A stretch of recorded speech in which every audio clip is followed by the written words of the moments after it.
Pity Beats here from Pop Turner speaking to Nicole Rieko Setsuko about something in the water. Welcome to the show. Thank you so much for being here. Yeah, thank you so much for having me. I mean, so the word is there is something in the water. There is. Who knows what it is? Spoiler alert. It's a shark. I guess, if you've watched the trailer.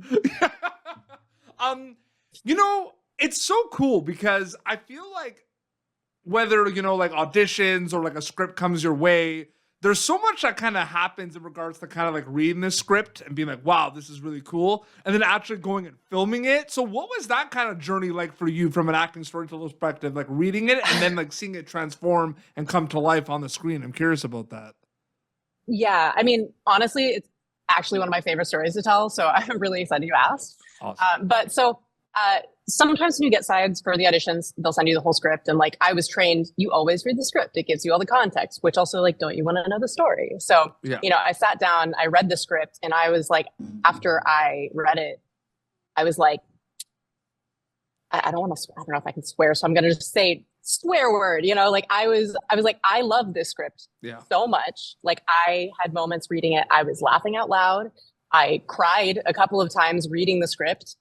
And I just felt like it was really special. Something about Kat Clark, the writer, her style just really, really spoke to me. And the story I thought was just so beautiful. It was so, thrilling. There's so many moments of tension and anticipation. And I instantly fell in love with that script. And, it's going on auditions, you get so much material from kind of all over the place. A lot of it's, it works and it's great, but it's not something that like you connect with on that level. Yeah.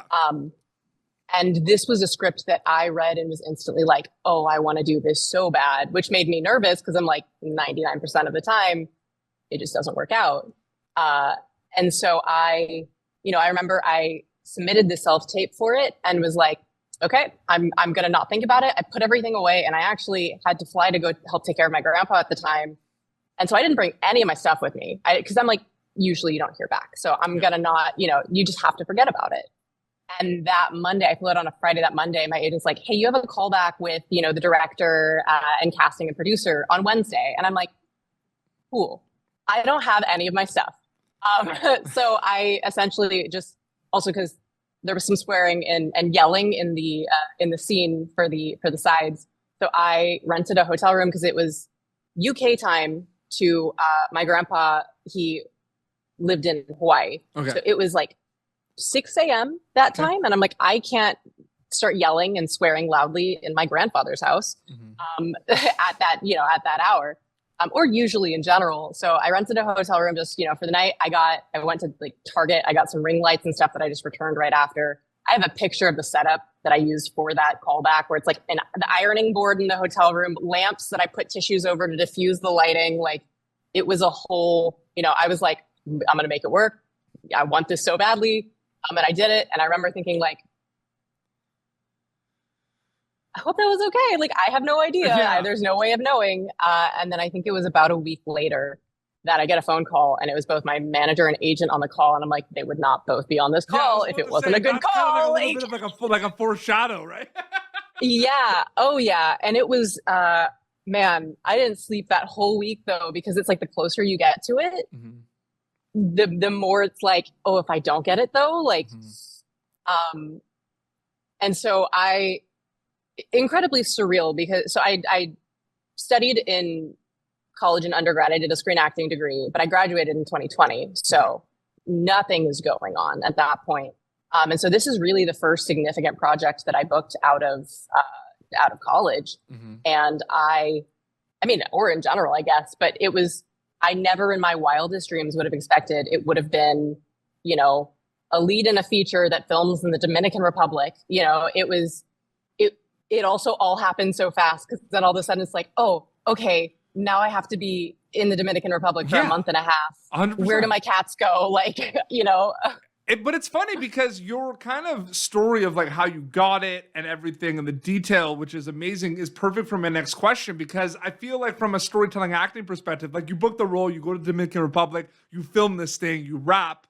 so much happens, right? Like you said, like before you go to camera. You know what I mean? So like Yeah. did it feel like one big journey, or did it feel like two separate journeys? Like did it feel like one big journey with multiple steps, or two separate journeys before filming and after filming?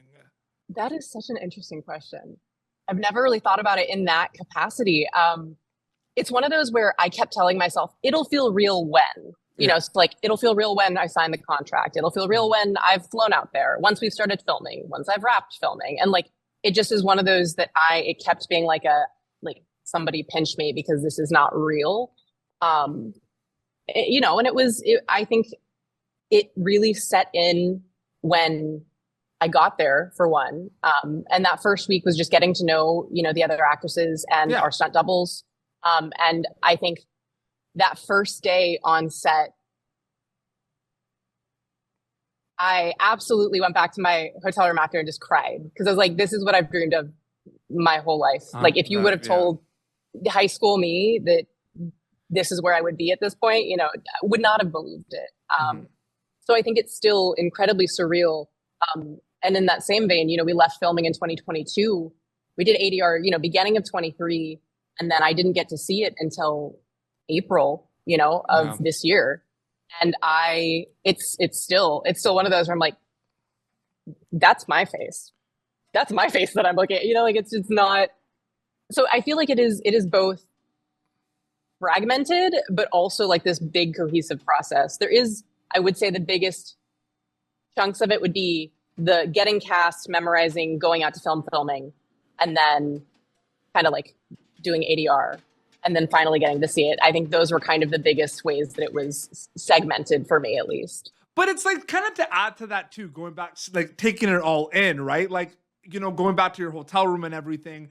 It's interesting because there's a lot at play scale wise, right? Like we know like shark movies are very popular, right? We know it's a movie that like, because of the scenery and everything, it will be watched in the summer. People will marathon it, right? There's a lot of the effects, there's stunt doubles, there's a kind of a lot. What was your process of kind of like taking it day by day with, like you said, you love the script, but it's like a shark movie. It's like stunning aesthetics, right? Like the action, the blood, like what was that like? Because I bet you that's a lot like when you get there, right? We talked about before getting there, we're talking about getting there now. Oh yeah, no, it was, I don't know, I guess I wasn't really super psyched out about that aspect of things. I also personally, I don't watch horror movies, or, I mean, not that I wouldn't consider this really a horror movie. It's more of a thriller in my opinion.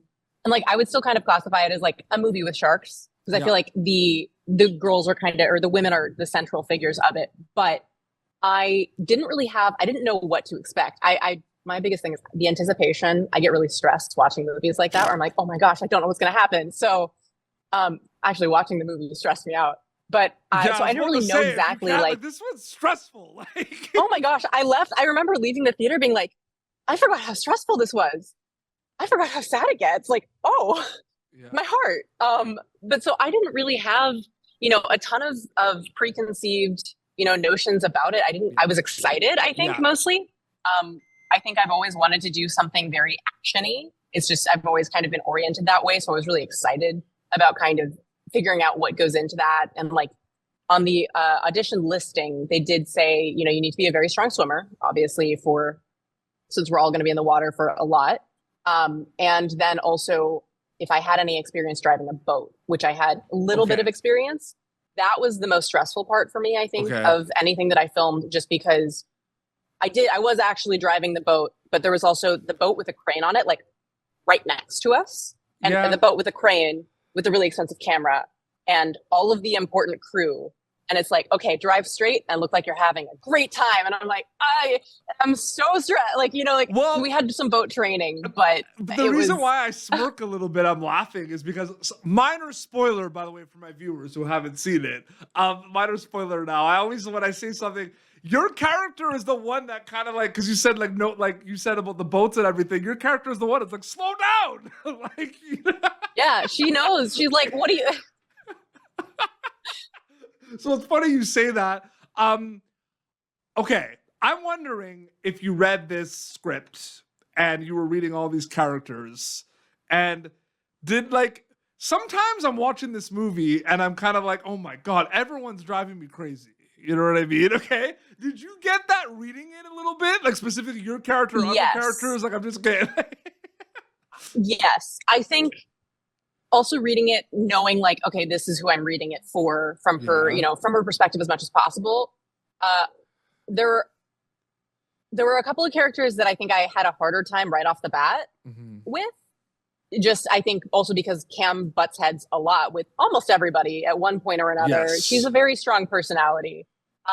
And so I know that like reading Lizzie, I had a really hard time just because Cam and Lizzie butt heads so much, you know, it just a lot of difference in personalities. Yeah.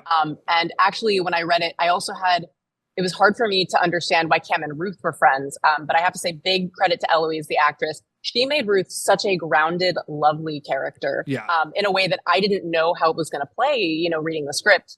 And I think she did a brilliant job with it. And then working with her, I'm like, oh yeah, I can see why, you know, our characters are friends. Yeah. But yeah, there were definitely characters I think I had a harder time with personality wise. And then also it's interesting because Cam she's very similar to myself, except she is the extroverted version of myself. She's the impulsive version of myself. She's, you know, a little bit freer, a little bit more, you know, kind of go with the flow than I am. But a lot of the goofiness. And I didn't realize how much of it was me until my family saw the movie. They're like, that's just you. Like, that's just you right there. And I'm like, I guess so. I guess that's just how I am. Okay. Another spoiler. Okay.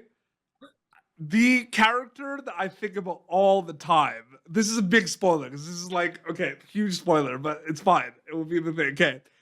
Cam's brother is like, does anyone ever talk about that? Because like his future but I wife think about it all the sister- time. It's devastating. It's the It's most like they get back and it's like, devastating by the way, your fiance's dead, your sister's dead. Yeah, You and, like- spoiler warned it, but spoiler word in like one. Yeah. That's like, I'm gonna be honest with you. That was like, I finished the movie and I'm like, this is a great movie. That was like the first thing I thought of.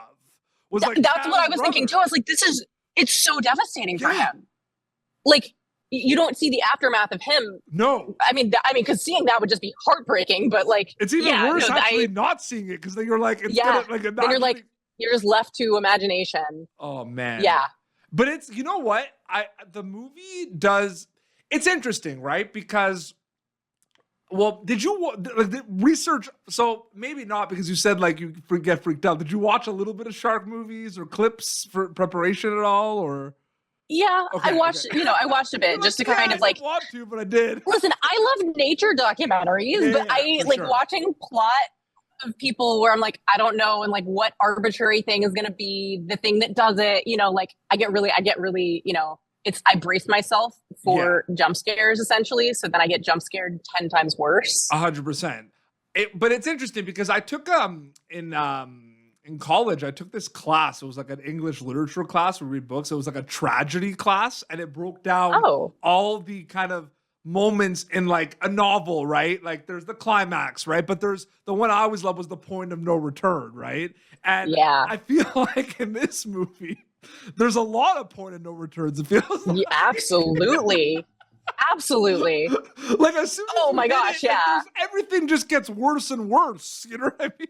Yes. Yeah. No, it's one of those that it's like the way that I describe the movie to people is like, oh my God, it's so much fun until it's not.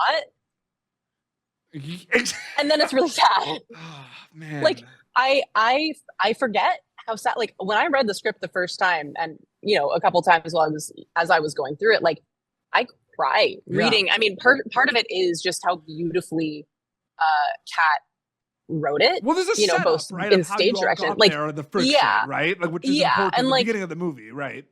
Yeah, and like I think the thing that kind of really drew me to it is just the specificity with which, you know, you get to learn about the characters. And I think one of the most beautiful things that I will praise Kat for forever. It's a very specific thing to Cam that was written in the script about how when she goes down the final time, she does not scream until that final time she gets pulled under because she refuses to make Meg see that, to make her friends see that. She's like, I'm going to go out swinging. I'm going to fight. It's terrifying. I'm terrified, but I'm not going to make this any worse for them than it's about to be. And just, I think that was one of the big reasons that I fell in love with Cam as a character, because she is, she's so random all over the place, doesn't think things through, but she cares very, very deeply. The switch and flips, she can step like up when she has but to. like when she, like the flip switches where she's having a lot of fun, she's energetic, and then it's like, okay, like we got to figure this out. And I think I mean, credit, like you did an amazing job from an acting perspective of that. Thank you very much. Like that's incredible. But I can't wait for people to see it. Something in the Water. I love the fact that like the movie is going to be able to be watched like every summer now, or even like spooky season. Like I just love that. That's the coolest thing. Are you starting to think about that aspect of it a little bit? Because it's like it's out, right? So people can watch it, right? So it's different when like you're waiting, Calm for the Storm, but like it's gonna be around, right? Like people like marathon shark movies. I don't think that side of it has sunk in. Okay. It's also because they have a more formal. I saw what you did there. Sorry, sunk in. I saw what you did there. Sorry.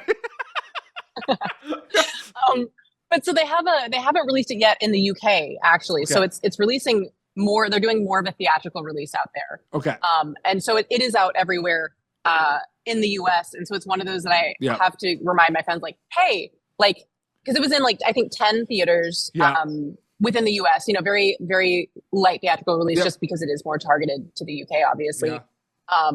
And so just kind of like I think it's been a trickling in of people being like, oh my God, wait, it's out. I didn't really where can I watch it? And so, I'm always just like, go, wherever you can find it kind of thing. And I know it's just like keeping up with the updates. There's going to be more opportunities for people to see it down the road, but Something in the Water, it's so great. Nicole, thank you so much for coming on Pop Turner. It was so great chatting with you. Thank you so much. You were an excellent host. You have such great questions. I was just like, wow, like I would have never considered things in the way that you asked them. And I really appreciate that. Of course. No, thank you so much for that. It means a lot. And yeah, so Something in the Water, your Instagram account is just your name if people want to keep up to date with everything, right?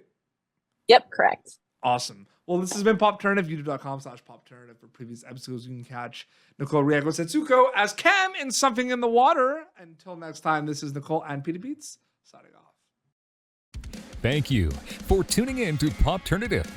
Make sure to check out our past episodes of Popturnative on YouTube. This has been an Autograph Communications production.